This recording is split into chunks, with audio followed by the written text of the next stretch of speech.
કે ભારતીય વાયુસેનાનું social media પર પોસ્ટ અટકળો અને ભ્રામક માહિતીથી બચો, યોગ્ય સમયે યોગ્ય જાણકારી આપીશું। ત્યારે હાલ આ સમાચારને લઈને વધુ વિગત સાથે આપણી સાથે મારા સહયોગી સિદ્ધાર્થ જોડાઈ ગયા છે। સિદ્ધાર્થ, ભારતીય વાયુસેનાનું આ મોટું નિવેદન લાગે છે કે હજુ પણ આ ઓપરેશન યથાવત જ છે? સ્પષ્ટ રીતે કહી દેવામાં આવ્યું છે કે ઓપરેશન સિંદૂર જે છે તે યથાવત છે અને તમે જો ટ્વીટને પણ જોશો જે એક્સ પર પોસ્ટ કરવામાં આવી છે તો તેમાં પણ એ લોકોએ હેશટેગમાં પણ ઓપરેશન સિંદૂર લખેલું છે। ટૂંક સમય પહેલા જ પ્રધાનમંત્રી સાથે ત્રણેય સેનાના પ્રમુખો જે હતા તે બેઠા હતા, અજીત ડોભાલ પણ બેઠા હતા અને વિદેશ સચિવથી લઈને વિદેશ મંત્રી પણ ત્યાં ઉપસ્થિત હતા, રાજનાથસિંહ ઉપસ્થિત હતા।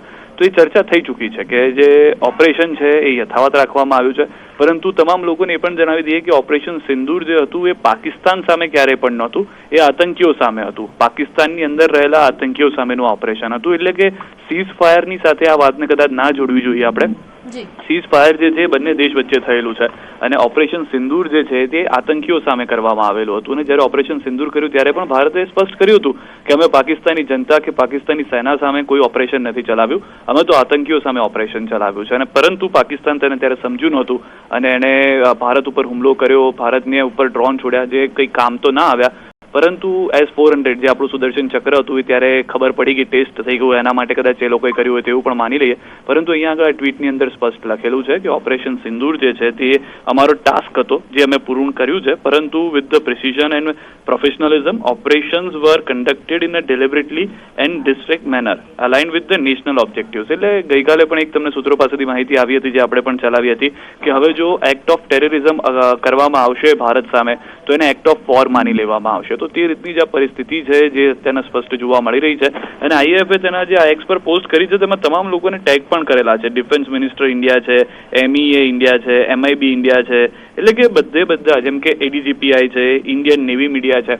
તો આ તમામ સ્પષ્ટ છે કે ત્રણેય સેના તરફથી ઘોષણા કરવામાં આવેલી છે। ભલે આઈએએફએ ટ્વીટ કર્યું હોય પરંતુ એક કહી શકાય કે એક્સ પર જે પોસ્ટ છે તેને સ્પષ્ટ કરી દીધું છે કે પ્રધાનમંત્રી સાથે જે ટૂંક સમય પહેલા બેઠક થઈ જેમાં તમામે સેનાના પ્રમુખ ત્યાં હાજર હતા, સીડીએસ હાજર હતા, રવિશંકર ત્યાં આગળ, S જયશંકર જોવા મળી રહ્યા છે ત્યાં આગળ। તો એ સ્પષ્ટ છે કે ભારત તરફથી એ નિર્ણય કરવામાં આવ્યો છે કે આતંકવાદ વિરુદ્ધની જે લડાઈ છે તેમાં કોઈ પીછેહટ નથી કરવામાં આવી। ઓપરેશન સિંદૂર જે છે તે આતંકવાદ વિરુદ્ધ હતું ને હજી પણ જો કોઈ અવળચંડાઈ કરવામાં આવશે તો જે ઓપરેશન છે જે ચાલુ રાખવામાં આવશે। બીજી એક વાત, જે ભ્રમણાઓ ફેલાવવામાં આવી હતી સોશિયલ મીડિયા ઉપર પાકિસ્તાન તરફથી, પાકિસ્તાની મીડિયા તરફથી, પાકિસ્તાનના લોકો તરફથી કે આ ભારતનું સેટબેક હતું અથવા ભારતને ખૂબ જ મોટું નુકસાન થયું છે, પરંતુ ગઈકાલે પણ જે કર્નલ કુરેશીએ સ્પષ્ટ કરી દીધું હતું કે નારી શક્તિ તરફથી કરવામાં આવેલા હુમલા એક તરફ અને જે સત્ય છે તે એક તરફ, જેમાં પાકિસ્તાનના એરબેઝને પણ નુકસાન થયું હતું। તો જે વાત છે, સ્પષ્ટતા જે છે તે હજી પણ એક વખત કરવામાં આવશે। આમાં લખેલું છે એક્સની પોસ્ટ પર